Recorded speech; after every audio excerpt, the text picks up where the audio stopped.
The Philosophie of Natural Majesty by Henry Cornelius Agrppa. Brought to you by Masonic Audiobook Library. Chapter I. How Magicians Collect Virtues from the Threefold World is declared in these three books. Seeing there is a threefold world, elementary, celestial, and intellectual, and every inferior is governed by its superior, and receiveth the influence of the virtues thereof, so that the very original and chief worker of all doth by angels, the heavens, stars, elements, animals, plants, metals, and stones convey from himself the virtues of his omnipotency upon us, for whose service he made and created all these things. Wise men conceive it no way irrational that it should be possible for us to ascend by the same degrees through each world, to the same very original world itself, the maker of all things and first cause, from whence all things are and proceed, and also to enjoy not only these virtues, which are already in the more excellent kind of things, but also besides these, to draw new virtues from above. Hence it is that they seek after the virtues of the elementary world through the help of physic and natural philosophy in the various mixtions of natural things, then of the celestial world in the rays and influences thereof, according to the rules of astrologers, and the doctrines of mathematicians, joining the celestial virtues to the former.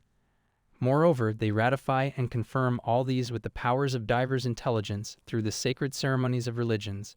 The order and process of all these I shall endeavor to deliver in these three books, whereof the first contains natural magic, the second celestial, and the third ceremonial. But I know not whether it be an unpardonable presumption in me that I, a man of so little judgment and learning, should in my very youth so confidently set upon a business so difficult, so hard and intricate as this is. Wherefore, whatsoever things have here already, and shall afterward be said by me, I would not have any one assent to them, nor shall I myself, any further than they shall be approved of by the universal church and the congregation of the faithful. What magic is, what are the parts thereof, and how the professors thereof must be qualified. Magic is a faculty of wonderful virtue, full of most high mysteries, containing the most profound contemplation of most secret things, together with the nature, power, quality, substance, and virtues thereof, as also the knowledge of whole nature, and it doth instruct us concerning the differing and agreement of things amongst themselves, whence it produceth its wonderful effects, by uniting the virtues of things through the application of them one to the other, and to their inferior suitable subjects, joining and knitting them together thoroughly by the powers and virtues of the superior bodies. This is the most perfect and chief science, that sacred and sublimer kind of philosophy. And lastly, the most absolute perfection of all most excellent philosophy. For seeing that all regulative philosophy is divided into natural, mathematical, and theological, natural philosophy teacheth the nature of those things which are in the world, searching and inquiring into their causes, effects, times, places, fashions, events, their whole and parts, also the number and the nature of those things, called elements, what fire, earth, air forth brings, from whence the heavens their beginnings had, whence tide, whence rainbow, in gay colors clad, what makes the clouds that gathered are, and black, to send forth lightnings and a thundering crack, what doth the nightly flames and comets make? What makes the earth to swell, and then to quake? What is the seed of metals and of gold? What virtues, wealth, both nature's coffer hold? All these things doth natural philosophy, the viewer of nature, contain, teaching us, according to Virgil's muse. Whence all things flow, whence mankind, beast, whence fire, whence rain and snow, whence earthquakes are, why the whole ocean beats over its banks and then again retreats, whence strength of herbs, whence courage, rage of brutes, all kinds of stone, of creeping things and fruits.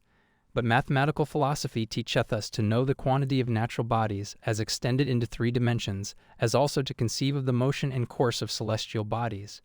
As in great haste, what makes the golden stars to march so fast?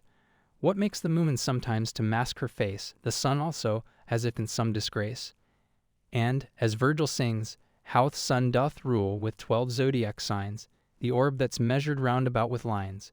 It doth the heaven's starry way make known, and strange eclipses of the sun and moon. Arcturus also, and the stars of rain, the 7 stars likewise, and Charles his wain. Why winter suns make towards the west so fast?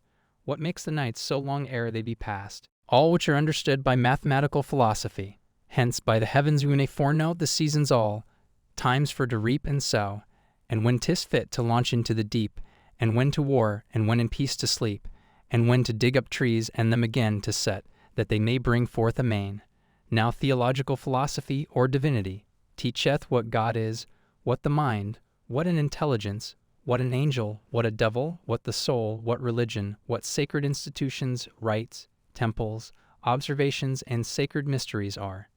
It instructs us also concerning faith, miracles, the virtues of words and figures, the secret operations and mysteries of seals, and, as Apuleius saith, it teacheth us rightly to understand, and to be skilled in the ceremonial laws, the equity of holy things and rule of religions.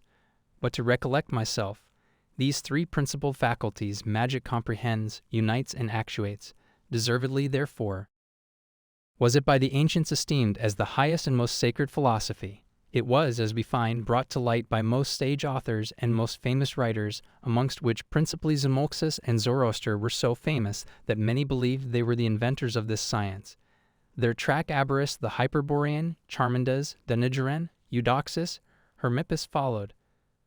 There were also other eminent, choice men, as Mercurius Trismegistus, Porphyrius, Iamblichus, Plotinus, Proclus, Dardanus, Orpheus the Thracian, Gog the Grecian, Germa the Babylonian, Apollonius of Tyana. Osthenes also wrote excellently of this art, whose books being as it were lost, Democritus of Abdera recovered, and set them forth with his own commentaries.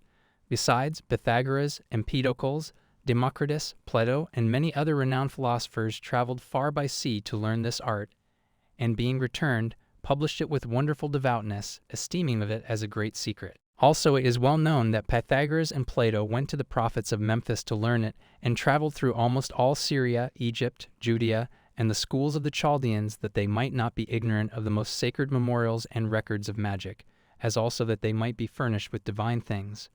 Whatsoever, therefore, is desirous to study in this faculty, if he be not skilled in natural philosophy, wherein are discovered the qualities of things, and in which are found the occult properties of every being, and if he be not skillful in the mathematics, and in the aspects and figures of the stars, upon which depend the sublime virtue and property of everything, and if he be not learned in theology, wherein are manifested those immaterial substances, which dispense and minister all things, he cannot be possibly able to understand the rationality of magic. For there is no work that is done by mere magic, nor any work that is merely magical, that doth not comprehend these three faculties. Chapter II. Of the four elements, their qualities and mutual mixtions.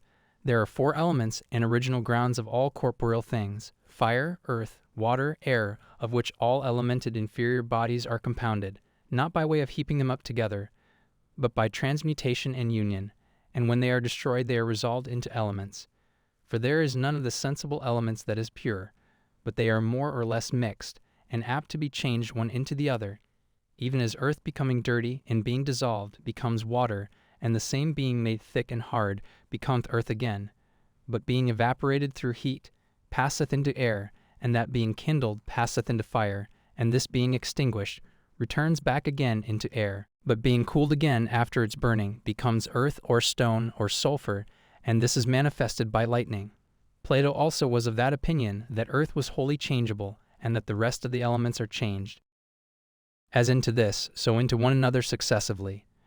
But it is the opinion of the subtler sort of philosophers that earth is not changed, but relented and mixed with other elements, which do dissolve it, and that it returns back into itself again. Now every one of the elements hath two specifical qualities, the former whereof it retains as proper to itself, in the other as a mean it agrees with that which comes next after it. For fire is hot and dry, the earth dry and cold, the water cold and moist, the air moist and hot, and so after this manner the elements, according to two contrary qualities, are contrary one to the other, as fire to water and earth to air. Moreover, the elements are upon another account opposite one to the other, for some are heavy, as earth and water, and others are light, as air and fire.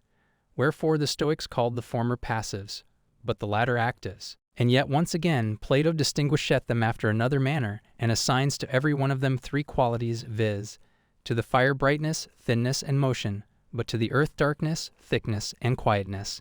And according to these qualities the elements of fire and earth are contrary. But the other elements borrow their qualities from these, so that the air receives two qualities of the fire, thinness, and motion, and one of the earth, viz., darkness. In like manner water receives two qualities of the earth, darkness and thickness, and one of fire, viz., motion. But fire is twice more thin than air, thrice more movable, and 4 times more bright, and the air is twice more bright, thrice more thin, and 4 times more movable than water. Wherefore water is twice more bright than earth, thrice more thin, and 4 times more movable. Plus as therefore the fire is to the air, so air is to the water, and water to the earth. And again, as the earth is to the water, so is the water to the air, and the air to the fire. And this is the root and foundation of all bodies, natures, virtues, and wonderful works. And he which shall know these qualities of the elements, and their mixtions, shall easily bring to pass such things that are wonderful and astonishing, and shall be perfect in magic. Chapter IV of a threefold consideration of the elements. There are then, as we have said, 4 elements, without the perfect knowledge whereof we can effect nothing in magic. Now each of them is threefold, that so the number of 4 may make up the number of 12. And by passing by the number of 7 into the number of 10, there may be a progress to the supreme unity, upon which all virtue and wonderful operation depends. Of the first order are the pure elements, which are neither compounded nor changed, nor admit of mixtion, but are incorruptible, and not of which, but through which the virtues of all natural things are brought forth into act. No man is able to declare their virtues, because they can do all things upon all things. He which is ignorant of these shall never be able to bring to pass any wonderful matter. Of the second order are elements that are compounded, changeable, and impure, yet such as may by art be reduced to their pure simplicity, whose virtue, when they are thus reduced to their simplicity, doth above all things perfect all occult and common operations of nature, and these are the foundation of the whole natural magic. Of the third order are those elements, which originally and of themselves are not elements, but are twice compounded, various and changeable one into the other. They are the infallible mediums, and therefore are called the middle nature, or soul of the middle nature. Very few there are that understand the deep mysteries thereof. In them is, by means of certain numbers, degrees, and orders, the perfection of every effect in anything soever, whether natural, celestial, or supercelestial. They are full of wonders and mysteries, and are operative, as in magic natural, so in divine. For from these, through them, proceed the bindings, loosings, and transmutations of all things, the knowing and foretelling all things to come, also the driving forth of evil, and the gaining of good spirits. Let no man, therefore, without these 3 sorts of elements, and the knowledge thereof, be confident that he is able to work anything in the occult sciences of magic and nature. But whosoever shall know how to reduce those of one order into those of another, impure into pure, compounded into simple, and shall know how to understand distinctly the nature, virtue, and power of them in number, degrees, and order, without dividing the substance, he shall easily attain to the knowledge and perfect operation of all natural things and celestial secrets. Chapter V of the wonderful natures of fire and earth. There are 2 things, saith Hermes, viz. Fire and earth, which are sufficient for the operation of all wonderful things. The former is active, the latter passive. Fire, as saith Dionysius, in all things and through all things comes and goes away bright. It is in all things bright, and at the same time occult and unknown. When it is by itself, no other matter coming to it, in which it should manifest its proper action, it is boundless and invisible, of itself sufficient for every action that is proper to it, movable, yielding itself after a manner to all things that come next to it, renewing, guarding nature, enlightening, not comprehended by lights that are veiled over, clear, parted, leaping back, bending upwards, quick in motion, high, always raising motions, comprehending another, not comprehended itself, not standing in need of another, secretly increasing of itself, and manifesting its greatness to things that receive it, active, powerful, invisibly present in all things at once. It will not be affronted or opposed, but as it were in a way of revenge, it will reduce on a sudden things into obedience to itself,